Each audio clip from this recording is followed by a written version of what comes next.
Hey everyone, welcome back to Lammis Creations DIY. My name is Tammy.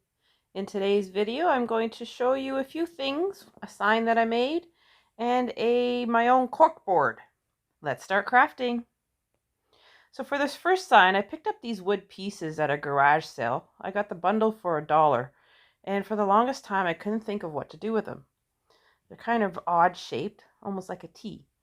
So I started playing around with them and just kind of laying them out and trying to figure out a design or how I can put them together. And this is what I'm doing here.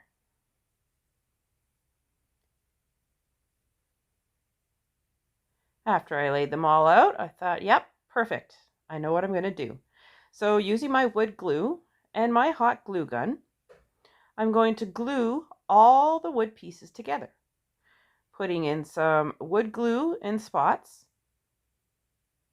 And then in the spots where there's no wood glue, I put in the hot glue. I take the second piece of wood and hold it up against the other one and hold it until it sets. Then I take my hot glue gun again and I just, on the other side, just run a bead down in between the two just to give it a little extra hold, a little more strength. And I continue doing this until I finish all 8 pieces. And this is how it turned out. So now taking my spackling, I'm going to fill in my little holes that are there. Just filling them up all the way down, and I do all of the holes. If you hear noises in the background, it's my son's bunny moving around in his cage. After sanding them all down, I'm now going to stain them with this dark walnut Danish oil made by Watco. Just using a rag, I'm going to just rub it on, wipe off any extra that I don't need. I do the front, all the sides, and I even do the back. On the back I had to use a little paintbrush and sponge brush to get into all those grooves, but it worked out pretty good. Excuse me. Now that it's dry, we're going to add our letters on, our phrase on. Just setting up my words. I'm going to tape the first one into place, and then using my carbon paper and a pencil, I'm going to trace over the words. And I do the exact same thing for the other 2 words. And then taking my black paint marker, I'm going to fill in those words, making it thicker where I want it thicker, and doing my best to follow along with all the curves in the proper areas. I actually really enjoy doing this. It's kind of relaxing. You just sit there and trace and draw and make it as unique and as pretty as you like. Trying to copy the image as close as I could possibly get it.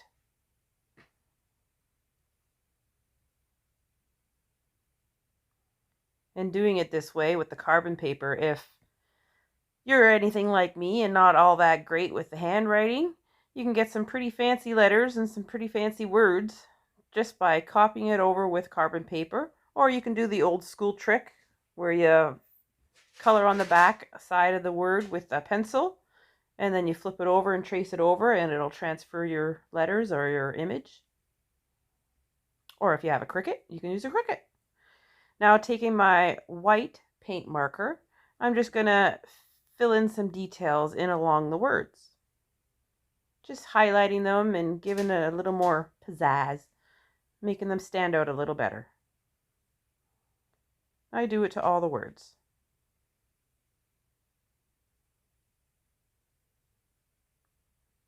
Now taking some more painter's tape, I'm going to paint off the edge there where all those dots are, where the holes were, and I'm going to paint just the edges with this black folk art chalk paint. I picked this recently up at Walmart. And there it is, set up in my bathroom. Please seat yourself. Second craft. I have 2 of these foam boards. I'm going to put one aside And on the second one, I'm going to measure out, I can't remember the measurements, but I'm going to use my ruler and my craft knife, and I'm going to cut out another piece from the second foam board so it can fit the area that I need. Now, taking the cut piece and the full other piece, I'm going to hot glue the two together. It's going into a specific spot, and this was the measurements. I can't remember exactly the measurements, but it all depends on, if you do make something like this, what your measurements will be. Now, taking some popsicle sticks and some hot glue, I'm just going to glue some on the back side just to hold it together a little better. Now, I picked up these cork tiles at Dollarama. They're about $3 and there's 2 in a pack. After unwrapping them, I'm going to set them up, and using hot glue, I'm just going to glue them down. I do this for 4 of them, where all 4 sheets, full sheets, will fit on this board.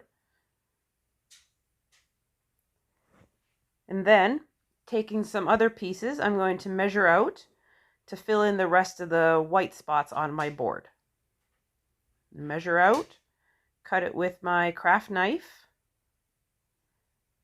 and then you'll see again I glue it into place. If you're a returning subscriber, I'd like to say hi, welcome back, so happy you joined me. If you're new to my channel, I'd like to say welcome. I hope you subscribe, hit that bell, and don't forget to give this video a big old thumbs up. I surely do appreciate it. It would mean the world to me. I found this fabric at Walmart. All I know is that it's 54 inches wide. I have no idea how long. So I laid it out on my table and cut it out the best I can. And now what I'm doing is I'm just going to wrap this board that we just did with cork. I'm going to wrap this fabric all the way around it, gluing it down with my glue stick. And that's how it looks out. And then now, this is what it looks like hung up. I love it. I had something else there and it just didn't look right. I would like to thank everybody for watching. Please subscribe, like this video, and don't forget to hit that bell. I hope everybody has a wonderful Thursday, and we'll see you again next time.